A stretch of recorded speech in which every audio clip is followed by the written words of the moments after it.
where I'm not getting the Xbox One at launch, I'm excited because that means I still can play some of the Xbox 360 games, or some of the new games on the Xbox 360.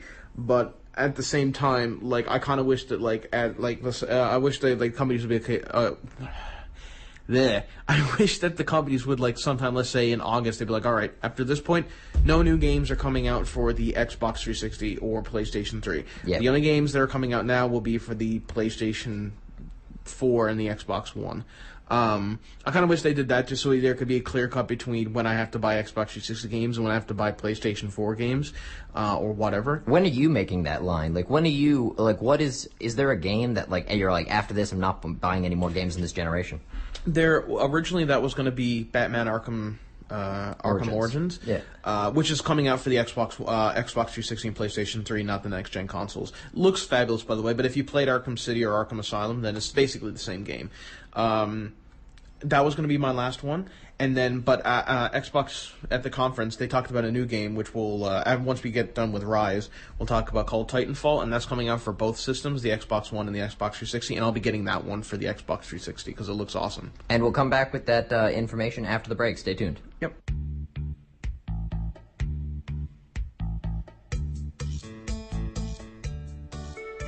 Hello, I am a proud soccer mom seeking your support for our provincial under-15 boys team, who will be representing our province at the Atlantic Championships this June in Moncton, New Brunswick.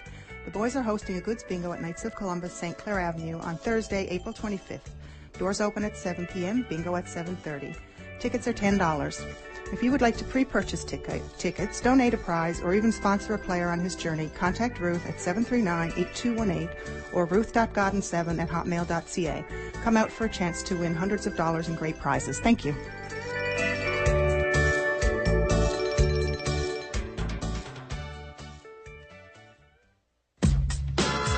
Real time. Real audio. Real radio. www.mun.ca/CHMR.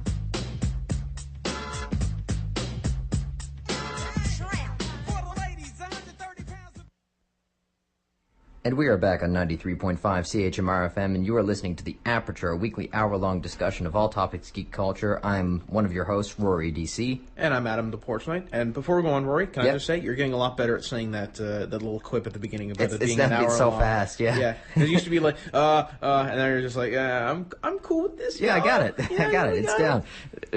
So before the break, we were talking about, we had just finished sort of concluding what the last games, I want to say before we move on, that the last games I'll be getting on this generation are The Last of Us and Saints Row 4.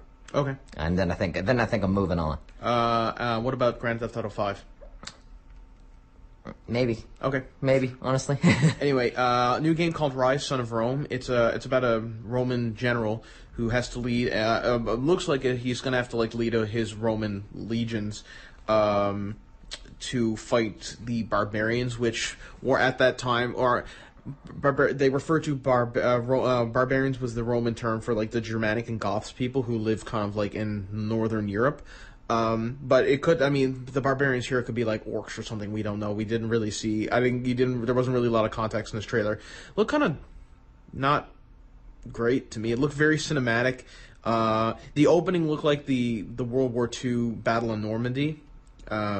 Like that kind of storm the beaches kind of scenario. Yeah. A lot of quick time events, which I thought that we as a collective gaming community had gotten past finally. Quick time events are a peculiar thing because I've seen them done really well and then I've seen them done incredibly poorly. I just feel like there's a place for them and they shouldn't be in the middle of open it shouldn't be trying shoved into combat as much as possible. I thought Heavy Rain was good quick time events. And yeah. But that was a completely different kind of game than this. I thought actually Uncharted was less good quick time events. Yeah. Interestingly, because there's just too much going on in Uncharted already. Yeah. I don't need to be worrying about that. So yeah, Rise is coming out for the Xbox One. It's going to be a launch title, I think, or if it's not a launch title, it's coming out very quickly, after near Christmas or Q1 2014. Sorry. Insomniac Games, which was previously a PlayStation-only developer because they did the likes of, was it Spyro? Spyro, Ratchet and Clank, and Resistance. Yeah. So 3 of the biggest franchises on the PlayStation 4. They're making an Xbox game. It's called Sunset Overdrive, and it looks like a very, very stylized shooter and it's going to be a multiplayer, it's going to be it looked like an open world kind of multiplayer platform. Or type of game. There was a lot of that open world shooters, like open multiplayer world shooters in the E3. Not a lot of information I saw on this game. It looked like they kind of just announced it, and then they were gonna more information would be available later on down the line, which makes me think that it's not going to come out till later on 2014. But I thought it was interesting that they got Insomniac Games to make an Xbox game. I think that's kind of cool. That is really cool. I don't know how they did that. Lots of money, I guess. I guess so. That's the thing, because they've been with I've just got the page up here. They've been with PlayStation since 1996. Now, not to say they're not going to make any more PlayStation games. Don't want people to misinterpret. It's weird. Yeah, it's weird. It's kind of like if I'm excited for a new Resistance game, honestly. Yeah, and I probably won't see one until later on in the PlayStation 4's life. Oh yeah. There's a really interesting game coming out for the Xbox 360. It's called Project Spark. It's a game about making games. Essentially, what it is it's a game where you have access to a games engine, and a game engine allows you to create games. It does like the sky and the sound effects and the computer intelligence and things like that. So basically, you can build the world. You can set instructions for your AI. You can program what you want your AI to do, both the enemies and the player characters. You can build worlds. You can build structures and houses and things like that. And you can even determine like what kind of game that you want to make, like a fantasy game. I saw they made like pinball, different things like that. Mm-hmm. So that looked really interesting. That looked to be the kind of game that it wouldn't be for like a very, very wide set audience, but it would be for like some core gamers, kind of like how in Minecraft, how like people make maps, or like in Halo 4, people make maps and then and other people can plan them. I see it can be like that kind of game where you can play, you can share your creation with other gamers and gain praise. Mm-hmm. Can't wait for Rooster Teeth to look at it, to be honest, because they're going to do some awesome Let's Plays, and I can imagine. No, I'm very excited for that. One thing I did see that was very interesting. You can play games and record commentary via Kinect and Xbox and Xbox Live and upload it to their new kind of program or Windows called Studio. Mm-hmm. So that's kind of cool how you can just write as you're playing. You can comment as you're playing, or you can record and then comment after, you can view the recording again and whatnot. So that's kind of cool. Now, it's interesting to see if that's only going to be on the Xbox 360 or on the Xbox One, and then if you can transport it over to your PC to upload it to YouTube or something. Yeah. But because if it doesn't do that, then a lot of people aren't going to have a lot of use for it, to be honest. Exactly. But I'm sure somebody will make a patch or some program that can do it for you. But anyway, that looks very interesting. Mm-hmm. Yeah, I'm very excited actually. A lot was done right with the Xbox One at the end of the day. Yeah. Now, later on in the show, when we talk about the PlayStation versus the Xbox, we'll get into more of what was done wrong. Yeah. Dead Rising 3, did you see the stuff for that? I did see Dead Rising 3. I'm not sure how what's your thing with Dead Rising?